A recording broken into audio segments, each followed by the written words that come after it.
Garfias Ramírez Rafael, Guerrero Morgado Aldair y por Mejía Torres Lilian, bajo la supervisión de la doctora Mónica Cuauteca. Vamos a dar inicio, amigos. Puedes pasar la siguiente. Los contenidos que vamos a abordar acerca del síndrome ictérico va a ser como tal la definición, la epidemiología, la etiología, los factores de riesgo, el cuadro clínico, el diagnóstico, tratamiento y un caso clínico. Le das a la que sigue, por favor. Vamos a comenzar definiendo qué es el síndrome ictérico y como tal, pues va a ser el síndrome caracterizado por la coloración amarilla de la esclerótica, la piel y las mucosas que resulta de la acumulación de la bilirrubina, producto del metabolismo del hemo. Esto quiere decir que va a ser una coloración amarillenta debido a una hiperbilirrubinemia sérica. Ahí en rojito encontramos que las concentraciones de bilirrubina sérica en el adulto de forma normal oscilan entre 0.3 a 1.2 miligramos por decilitro. Por lo tanto, para que una persona pueda ya como tal, que aparezca el cuadro o más que nada la característica como tal de la ictericia, es necesario que exista una bilirrubina sérica mayor a 2, de 2 a 2.5 miligramos por decilitro. Eh, bueno, le das a la que sigue, por favor. Vamos a tener como, vamos a dar unos conceptos básicos y generales de lo que es la bilirrubina. Y como tal, esta bilirrubina va a ser el producto final de la degradación del hemo. Aproximadamente se van a producir de 250 a 300 miligramos por día de bilirrubina. El 85% de esta bilirrubina producida va a derivar de la degradación de los eritrocitos senescentes por el sistema mononuclear fagocítico. Estos principalmente se van a encontrar en vaso, médula ósea e hígado, más predominante en vaso, que es donde se lleva a cabo como tal la hemólisis del eritrocito. El otro 15% va a proceder del recambio del hemo o de las hemoproteínas a nivel hepático. Estoy hablando del P450, del citocromo.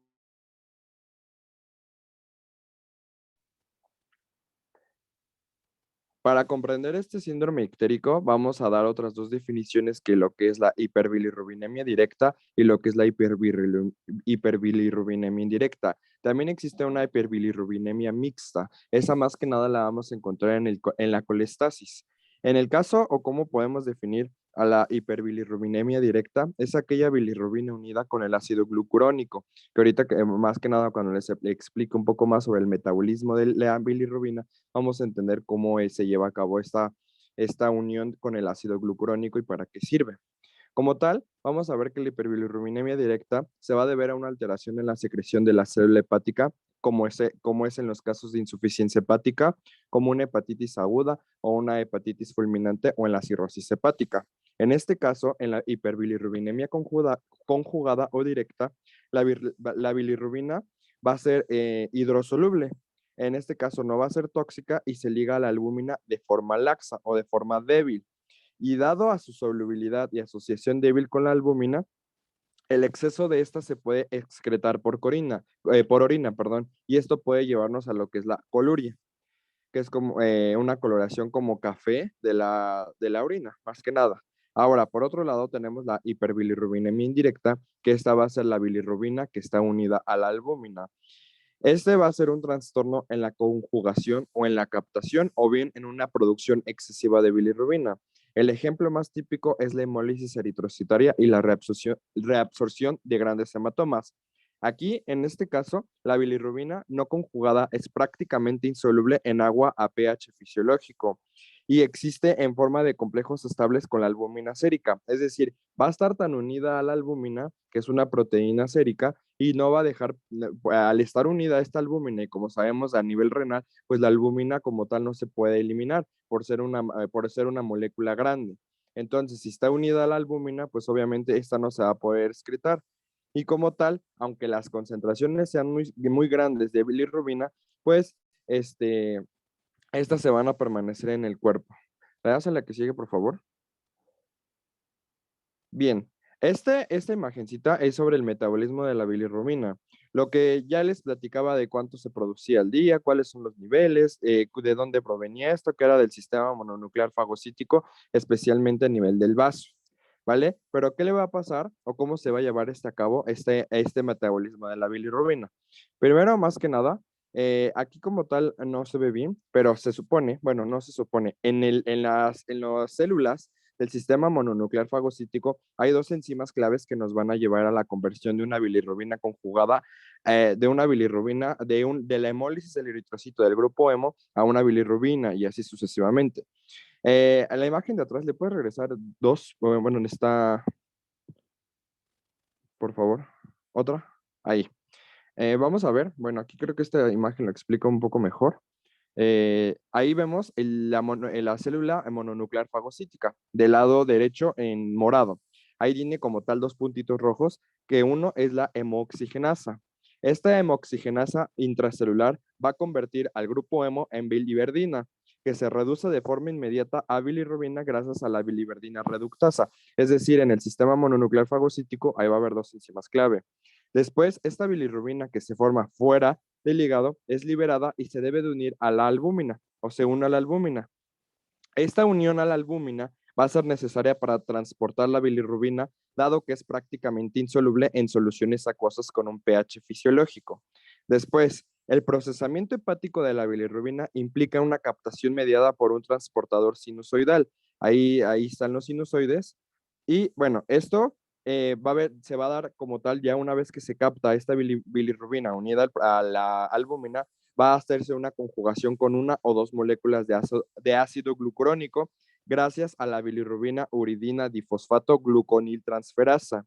Esto se va a dar más que nada en el retículo endoplásmico y así se va a llevar la excreción de los glucurónidos de bilirrubina no tóxica e hidrosolubles hacia la bilis. Ahora sí le das a la que sigue, por favor, donde está la otra imagen, que esa me ayuda un poco más a explicar. Entonces, una vez de que la bilirrubina ya está conjugada con el ácido glucurónico, esta se puede excretar al conducto biliar y así la mayor parte de los glucurónidos de la bilirrubina son desconjugados en la luz intestinal por las beta-glucuronidasas, bacterianas y se degradan a urobilinógenos incoloros. Entonces, en este caso llega a nivel intestinal, ahí van a estar esas enzimas y van a convertir esta bilirrubina conjugada en urobilinógeno. Este urobilinógeno y el residuo de pigmento intacto se excretan en gran medida a través de las heces. Pero aproximadamente el 20% de los urobilinógenos que se forman se van a reabsorber a nivel de ilion y de colon, o sea, a nivel de intestino, al final de intestino delgado y a principios o a inicios del intestino grueso. Y estos van a ser devueltos al hígado por la vena porta. Ahí está el urobilinógeno, pasa a la vena porta y otra vez regresan al hígado. Una pequeña cantidad del urobilinógeno reabsorbido se excreta por la orina. Y así es como tal, más que nada, el metabolismo de la bilirrubina. ¿Le das a la que sigue, por favor? Ahora sí, vamos a comenzar a hablar sobre su etiología de estos trastornos que nos pueden llevar como tal a la ictericia. ¿Le das a la que sigue, por favor? Gracias. Bien, ahí esa tableta está en inglés, la saqué del Robbins. Como tal, ahí dice causas de ictericia. En el primer punto dice bilirrubinemia principalmente no conjugada. Tenemos diferentes causas, por ejemplo, la producción excesiva de bilirrubina, ya sea por una anemia hemolítica o una reabsorción de sangre por una hemorragia interna, como les decía, la reabsorción de grandes hematomas. También por una eritropoyesis ineficaz, como es en la anemia perniciosa o en la talasemia. Otro tenemos que también se puede llevar con una menor captación hepática por la interferencia de los fármacos con los sistemas de transporte de la membrana. También algunos trastornos o casos del síndrome de Gilbert, que ahorita lo vamos a ver, también pueden llevarnos a una menor captación hepática.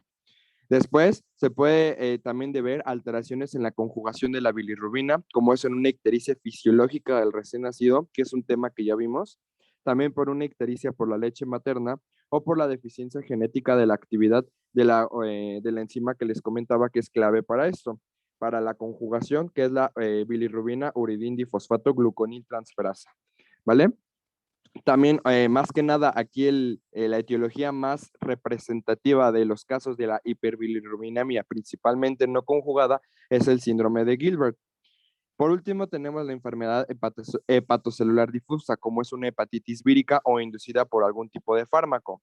Ya por último tenemos la hiperbilirrubinemia principalmente conjugada, que se da más que nada por la deficiencia de los transportadores de la membrana del canalículo, como es el síndrome de Dubin-Johnson o el síndrome de Rotor. Y por último, tenemos alteraciones del flujo biliar por obstrucción ductal o colangiopatías autoinmunitarias. Como tal, pues tenemos que identificar más que nada cuál es la causa predominante de cada uno de estos, de cada uno de las manifestaciones o de las posibles variantes que puede tener la ictericia por una hiperbilirrubinemia no conjugada o por una hiperbilirrubinemia conjugada. ¿Le das en la que sigue, por favor? Aquí esta tablita, más que nada, nos va a hablar de los tipos de hiperbilirruminemias hereditarias. En el primer punto tenemos aquellas hiperbilirruminemias que son de tipo no conjugado, que ahí tenemos en representación el síndrome de Crigler-Najjar de tipo 1, el síndrome de Crigler-Najjar de tipo 2 y el síndrome de Gilbert. Bueno, casi todas estas, excepto la de en medio, son de carácter autosómico recesivo. También con respecto a la etiología de causa de hiperbilirrubinemia conjugada, tendremos al síndrome de Dubin-Johnson y también al síndrome de Rotor. Como tal, estos síndromes también se los englobé en la tabla de anterior, que más que nada nos tenemos que quedar con la anterior, que está un poco más resumida que esta. Esto más que nada se está enfocando en aquellas que son hereditarias o de tipo congénito. Bueno, hablando de los factores de riesgo, ¿le puedes pasar una, Rafa, porfa? Evidentemente va a depender de cada etiología. No podemos ahorita extendernos con cada una de ellas. En general, los factores de riesgo para hiperbilirrubinemia van a ser los defectos congénitos, porque como les comentaba Aldair, como que lo más común va a ser el síndrome de, em, de Gilbert, y entonces vamos a tener los efectos congénitos también para el de Crigler-Najjar, y eso el primer punto. En el desorden inmunológico también va a depender para provocar una hiperbilirrubinemia. Drogas y tóxicos se refiere un poco más como a alcoholismo. Si se acuerdan, el alcoholismo va a provocar una cirrosis, entonces pues eso ictérico. Agentes físicos como los obstructivos y en el caso de por ejemplo, la colelitiasis e infecciones que igual, pues por ejemplo, hepatitis, ¿no? Eh, Obviamente va a haber muchísimos más factores de riesgo dependiendo de cada etiología o del origen de la hiperbilirrubinemia. Por ejemplo, si hablamos de una colelitiasis, pues podemos agregar, por ejemplo, el embarazo o los hábitos dietéticos, pero pues va a depender de cada uno. ¿Le puedes pasar otro, Rafa, por favor? Bien, en cuanto a su cuadro clínico, eh, bueno, en su cuadro clínico, aquí el objetivo primario va a ser establecer si la hiperbilirrubina, hiperbilirrubinemia va a ser conjugada o no conjugada. Y también, también va a permitir identificar si es un proceso agudo o crónico. Entonces, aquí primeramente, si es una hiperbilirrubinemia no conjugada, se deberán valorar las funciones del aumento de la producción, captación, disminución o conjugación de la hiperbilirrubinemia. En el caso de la hiperbilirrubinemia conjugada, el proceso generalmente se localiza en un sitio intrahepático o extrahepático. Y aquí los síntomas que nos van a orientar a una hiperbilirrubinemia conjugada aguda van a ser la fiebre, la ictericia de comienzo repentino, un dolor en el cuadrante superior derecho y la hepatomegalia. En cambio, cuando es por una colangitis o una infección bacteriana, los que nos van a orientar van a ser los escalofríos y la fiebre alta. Y cuando es causada por una hepatitis viral, aquí lo más orientativo va a ser las fiebres de grados bajos, en este caso como febrícula, y síntomas de influenza. Aquí vamos a tener también otros síntomas, como puede ser el prurito. En este caso, este se genera cuando la ictericia dura más de 3 o 4 semanas, independientemente de cuál sea su causa. Y también hay otros síntomas más inespecíficos, pero que están presentes en muchos trastornos de hiperbilirrubinemia, como pueden ser la pérdida de peso, la anorexia y la náusea o el vómito. Aquí, bueno, algunos de los trastornos más frecuentes que van a causar la hiperbilirrubinemia conjugada en hombres van a ser la hepatopatía alcohólica, el carcinoma pancreático o hepatocelular y la hemocromatosis. Y en cambio en las mujeres lo que más la va a causar va a ser una cirrosis biliar primaria, cálculos biliares y hepatitis activa crónica. La que sigue. Bueno, ahora con las hiperbilirrubinemia no conjugadas, aquí la causa más común va a ser un síndrome de Gilbert, como ya lo vimos hace ratito. Entonces, este síndrome de Gilbert va a ser un trastorno hereditario que va a ser, es una enfermedad autosómica dominante con penetrancia incompleta y esta va a ser caracterizada por presentar una hiperbilirrubinemia no conjugada o también conocida como indirecta. Y va a estar presente en ausencia de una enfermedad hepática o de hemólisis. Y va a ser producida por una actividad por una reducción de la enzima urodinafosfato gluconiltransferasa, que esta sirve para catalizar la transformación de bilirrubina no conjugada en bilirrubina conjugada mediante la adición de ácido glucurónico.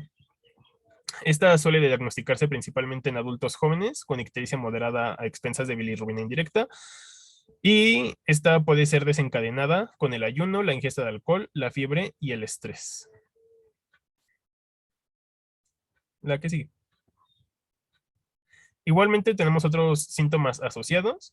Estos pues igual nos van a orientar según de la causa de la hiperbilirrubinemia.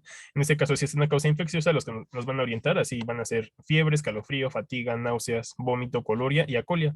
Cuando es una causa no infecciosa, va a ser el prurito, la pérdida de peso y el dolor abdominal. Y cuando es autoinmune, van a ser las artralgias, la fatiga, la astenia y la dinamia. La que sigue. Bien, en cuanto a su diagnóstico, aquí este se va a basar inicialmente en la exploración física. Esa nos va a permitir valorar la causa, gravedad y cronicidad de la ictericia. Aquí lo que vamos a observar inicialmente va a ser que la caquexia, la emaciación muscular, el eritema palmar, las contracturas de Dupuytren, el agrandamiento de las glándulas parótidas, el xantelasma, ginecomastia y angiomas en arañas. Estas nos van a sugerir cuando habla de una hepatitis, una hepatopatía crónica. En cambio, a la exploración física que encontremos hígado nodular enjutado con hepatomegalia, con esplenomegalia, nos va a señalar una cirrosis. Y si encontramos tumoraciones o linfadenopatía, pues puede ser sugerente de una lesión maligna. En los casos de hepatitis grave se puede observar ascitis, cirrosis o igualmente lesiones malignas. Y también se puede observar asterixis y cambios en el estado mental en el caso de la hepatopatía avanzada. También vamos a tener otros estudios de laboratorio que nos pueden ofrecer, que nos pueden ayudar, como puede ser la cuenta de reticulocitos, o también bueno, aquí está el algoritmo. Bueno, aquí tenemos este algoritmo para el diagnóstico. Para diagnosticar la ictericia en adultos, vamos a basarlo inicialmente en la exploración física, la anamnesis y los laboratorios, que puede ser el hemograma, la bilirrubina y sus factores, como puede ser la GOT, la GPA, la FA y la LDH. Y aquí vamos a tener, según el aumento de las bilirrubinas y de las aminotransferasas. Entonces, si tenemos un aumento de las bilirrubinas, pero con las transferasas normales, aquí vamos a ver según de cuánto sea el aumento. Si es menor al 20%, se tienen que hacer estudios de hemólisis y va a ser positivo o negativo. Cuando es negativo, pues es síndrome de Gilbert, y cuando es positivo es un trastorno hemolítico.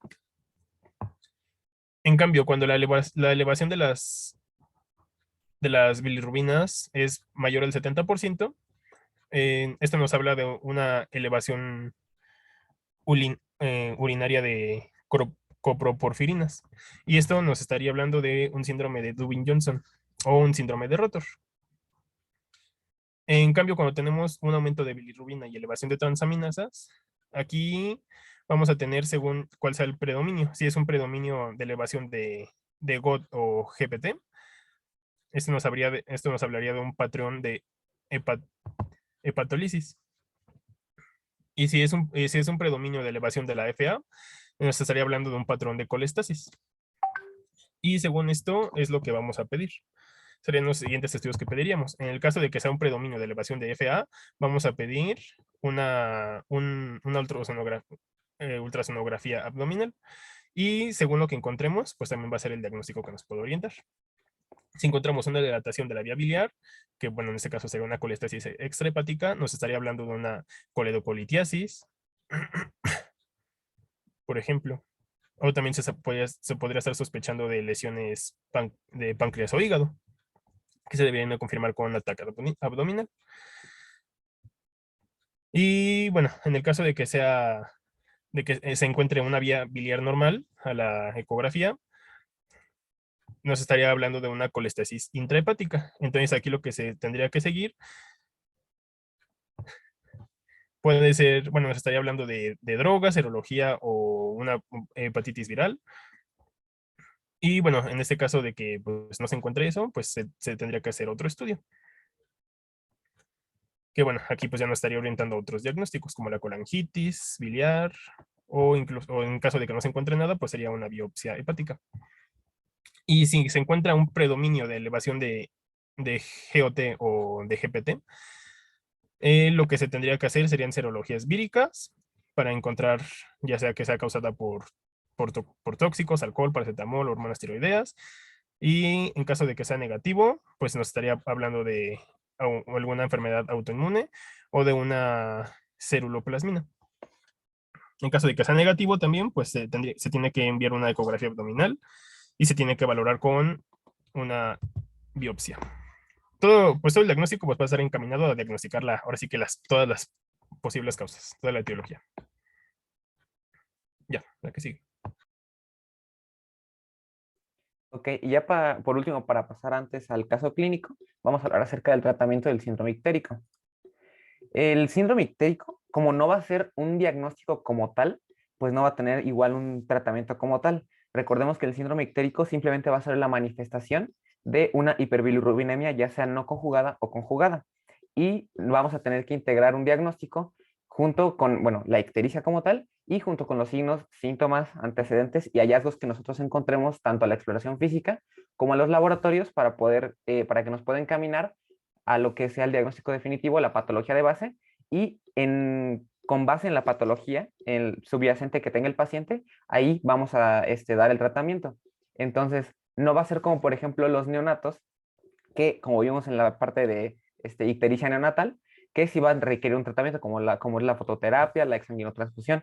En los adultos no va a ocurrir así, porque en los neonatos, pues esta parte de la ictericia es más grave, ya que como vimos, pues puede causar un kernicterus, y en los adultos no. Entonces, aquí nos vamos a centrar principalmente en buscar la patología, diagnosticarla de manera oportuna y de manera certera, y con base en ello, poder dar un tratamiento específico, y pues con eso vamos a también a disminuir lo que es la ictericia. Entonces, primero, lo que nos tenemos que acordar es que el diagnóstico tiene que ser oportuno, tenemos que poner mucha atención y saber todas las causas de síndrome ictérico que puedan existir, y saber diferenciar entre las causas prehepáticas o las causas poshepáticas. Prehepáticas siendo con la hiperbilirrubinemia no conjugada y poshepáticas con la hiperbilirrubinemia conjugada. Entonces, bueno, ya teniendo todo esto de la exposición, ¿tienen alguna duda antes de pasar al caso clínico? No, todo bien. Va que va. Entonces, vamos a pasar rápidamente al caso clínico antes de terminar la exposición. Y bueno, les voy a pedir ahorita que en algún momento de la exposición que pongan algunas cositas en el chat, pero pues yo les digo cuando, ¿ok? Entonces, imaginemos que estamos en primer nivel de atención y nos llega un paciente masculino de 73 años con antecedentes de alcoholismo y tabaquismo crónico desde hace 10 años, refiriendo una copa diaria y llegando a la embriaguez cada fin de semana. Va a acudir a nuestra consulta porque refiere que a partir de octubre del 2021 presentó pérdida de peso de 15 kilogramos que ha transcurrido hasta la actualidad, y también va a referir que se asocia con hiporexia y sensación desagradable al comer desde enero de este mismo año. Y también refiere evacuaciones líquidas autolimitadas. Además, un mes después se le agregaron mareos y astenia con cefalea frontal, e igualmente otro mes después, en marzo del 2022, el tinte ictérico en escleras y piel. Entonces le tomamos los signos vitales y de frecuencia cardíaca tiene 110 latidos por minuto, una frecuencia respiratoria de 19 respiraciones por minuto, una TA de 100/70, una temperatura de 36.2 grados centígrados y una saturación de oxígeno de 97 grados, perdón, 97%. Bueno, ya vamos a inspeccionarlo primero. Es un paciente masculino con edad aparente mayor a la cronológica. Está orientado en tiempo, espacio y persona, bien conformado y constituido. Tiene fases ictérica, actitud libremente escogida y marcha no característica de ninguna enfermedad. Coopera con el interrogatorio también. Inspeccionándolo por regiones, va a tener o vamos a observar un cabello delgado y quebradizo, tegumentos pálidos e ictéricos, escleras ictéricas, mucosa ictérica e hidratada, coiloniquia y abdomen globoso a expensas del panículo adiposo, sin heridas quirúrgicas. En la inspección de todo lo demás está normal. Le podemos pasar a la auscultación cardiopulmonar. Encontramos una leve taquicardia y el resto sin alteraciones. Y en abdomen, ruidos intestinales normales. El resto todo está normal. A la percusión, un abdomen timpánico y matidez hepática. Y a la palpación, un abdomen depresible, no doloroso a la palpación superficial ni profunda, sin datos de resistencia muscular ni signos peritoneales y sin presencia de masas palpables. Todo el resto es normal. Podemos pasar al siguiente. Entonces, ahorita van a escribir en el chat rápidamente con la exploración física y con el interrogatorio qué se pueden imaginar ustedes que pueda tener el paciente. Porque, ¿cuál es la posible causa del síndrome ictérico? Escríbanlo así rápido en el chat. Si necesitan que me regrese, me dicen y me regreso.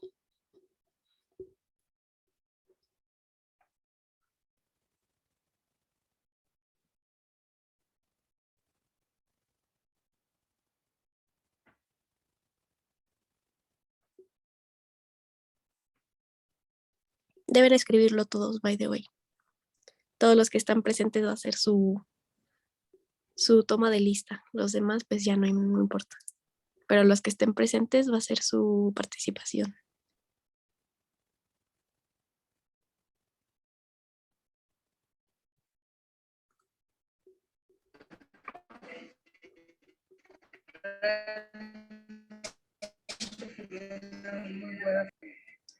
De especialistas en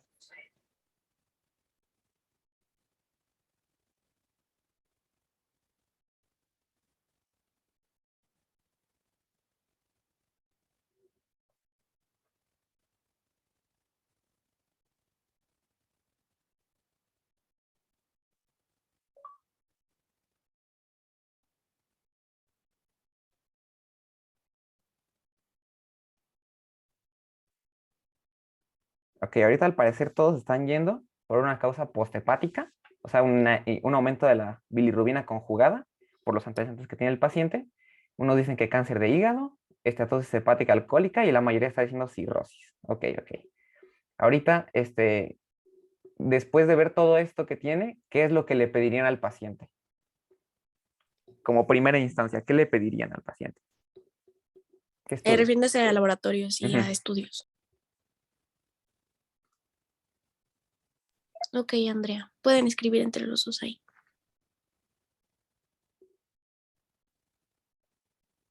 Ok, una biometría hemática. Ajá. De la química sanguínea, específicamente, ¿qué cosas de la química sanguínea?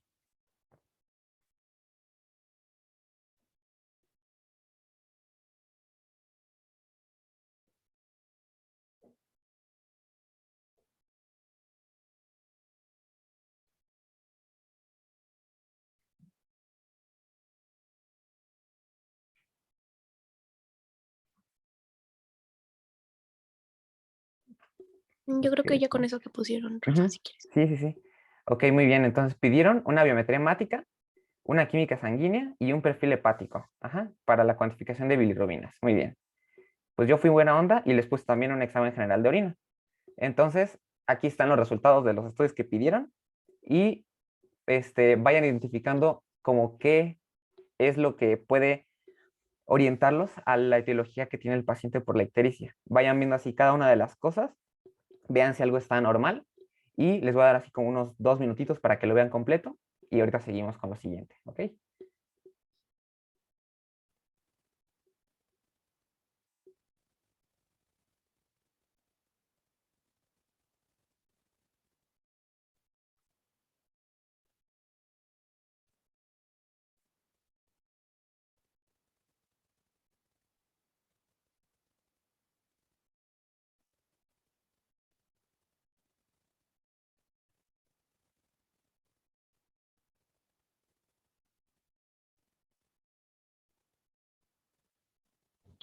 ¿No coincide con su diagnóstico?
Yo ¿Ya creo que ya terminaron de todos. verlo?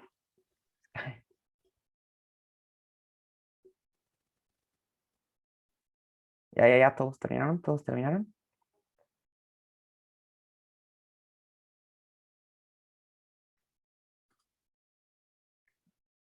Ok, ok.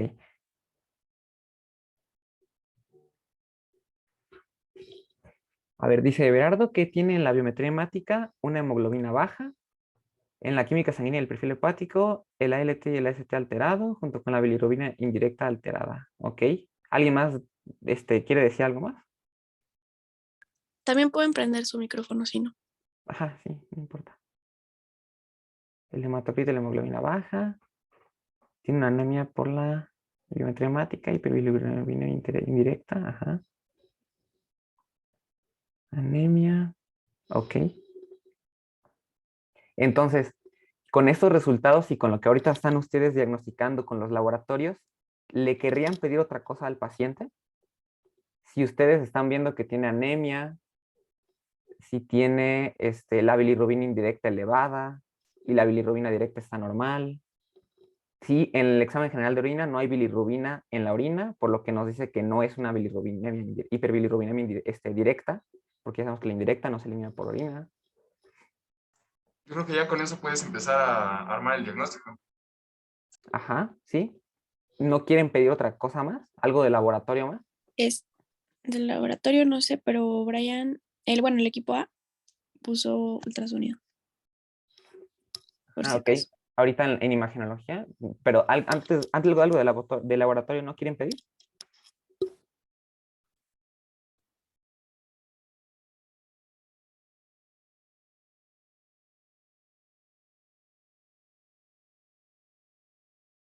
¿No? Creo que no, a ver. Bueno, entonces, a ver, ultrasonido, sí. ¿De qué quieres el ultrasonido? ¿De abdomen? ¿De dónde lo quieres?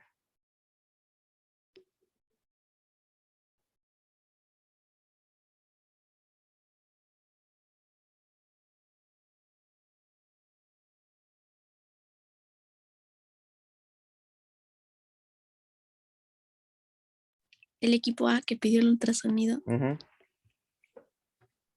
digan, please.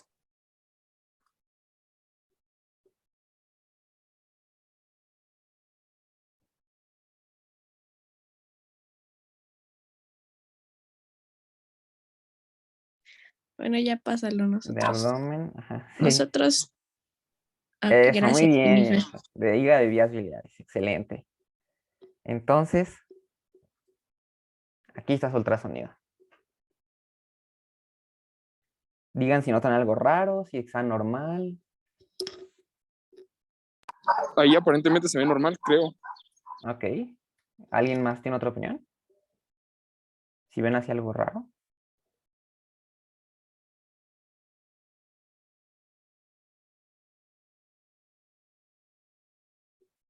De manera general, creo que no se nota ninguna obstrucción ahí. Ahorita Ujú. le estoy acercando tanto, pero creo que se ve normal, se ve bien la vesícula y la vía biliar. Ujú, sí, justamente es un ultrasonido de hígado y vías biliares normal. Dicen que tiene el coledo dilatado. No, está completamente normal ese ultrasonido. Entonces, les voy a dar tantito. El paciente tiene alcoholismo, antecedentes de alcoholismo crónico. Ajá. Tiene evacuaciones líquidas que se autolimitan, por lo que podemos inferir que no tiene una muy buena dieta que digamos. Entonces, cuando le tomaron los laboratorios, salió con anemia. Hay unos que no vieron, pero tenía el volumen corpuscular medio aumentado. Entonces, podemos hablar de una anemia macrocítica. Tenía la hemoglobina disminuida, igual que el hematocrito, entonces una anemia macrocítica hipocrómica. ¿Qué anemia macrocítica hipocrómica puede causar ictericia en un paciente con esas características?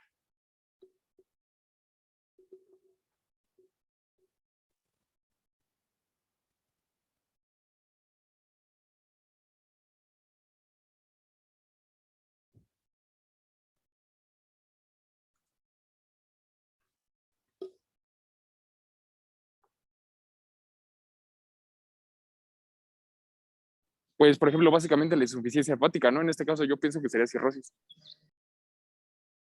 Pero si dices que es de cirrosis, estaríamos hablando más bien de una bilirrubina directa, ¿no? Oh, sí, cierto, espera entonces.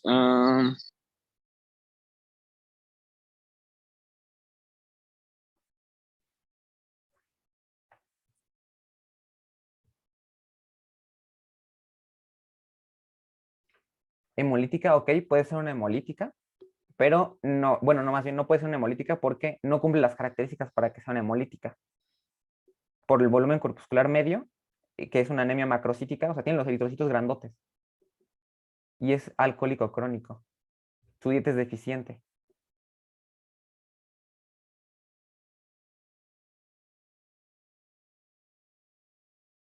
Si no, ya les ayuda un poquito. Nadie sospecha si algo. Deficiencia de hierro. Más bien es una anemia ferropénica. Y el hierro, todo lo que no pusimos en los laboratorios, todo está normal. Entonces inferimos que el hierro está normal.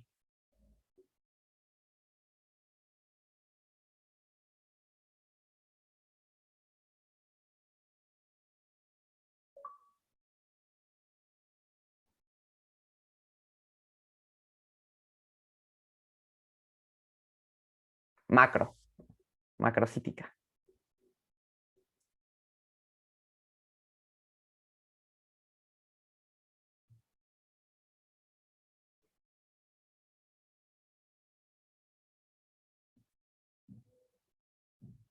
Ok, una anemia megaloblástica. ¿Qué puede causar una anemia megaloblástica? ¿Qué le puedes pedir para decir, esta anemia es megaloblástica y la etiología es por esto? Y así se lo voy a tratar. Ajá, ¿vitamina qué? ¿Qué vitamina quieres ver en la sangre? B12. ¿Es la única que puede causar megaloblástica?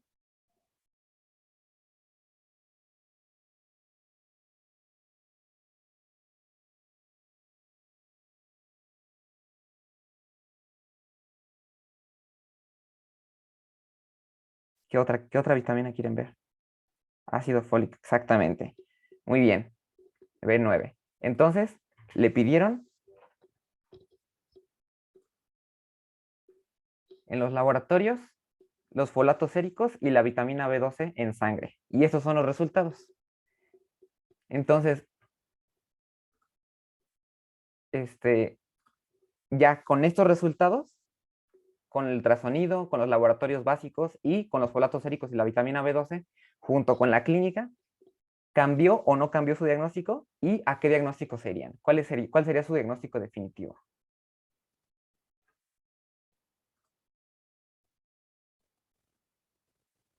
Anemia megaloblástica por deficiencia de folato, secundaria de alcoholismo. No manches, estás cañoncísimo. Claro que sí. Muy Y bien. la B12 ahí está alterada principalmente, ¿no? Al contrario, más bien sería los folatos. Aquí la vitamina B12 tiene valores normales, pero los folatos los tiene muy, muy bajos. ¿Y esto por qué? Bueno, aquí se los pongo. Es una anemia megaloblástica por deficiencia de folato secundario a alcoholismo crónico. ¿Por qué? Una causa muy frecuente en los pacientes alcohólicos crónicos es que, por ejemplo, en este paciente tenía las evacuaciones líquidas autolimitadas y muy seguramente los pacientes que son alcohólicos tienen una dieta muy deficiente, principalmente en lo que son las hortalizas, en verduras y en productos que son, pues, que tienen la vitamina B9.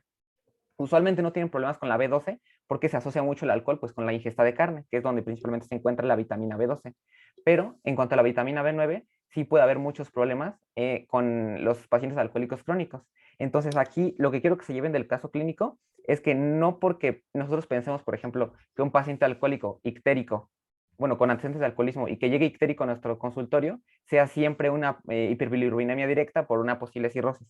Hay que descartarla, obviamente, con los laboratorios, pero si están los laboratorios diciendo que es una hiperbilirrubinemia indirecta, pues irnos a algo más prehepático, como por ejemplo una anemia megaloblástica, una anemia hemolítica, por ejemplo, investigar si el paciente tuvo un gran traumatismo con un gran hematoma y pues que se esté reabsorbiendo ese hematoma y por eso tenga la ictericia, entre otras causas. Ajá. Esa es la importancia de ver primero la clínica, asociarlo con la ictericia para hacer un síndrome ictérico, pedir los laboratorios y leerlos de manera adecuada para ver si la directa o la indirecta está elevada y con eso pedir algunos otros estudios para poder confirmar nuestro diagnóstico o nuestra sospecha o cambiarlo y confirmar otro diagnóstico. ¿Ok? ¿Les gustó el caso clínico? ¿Tienen alguna duda?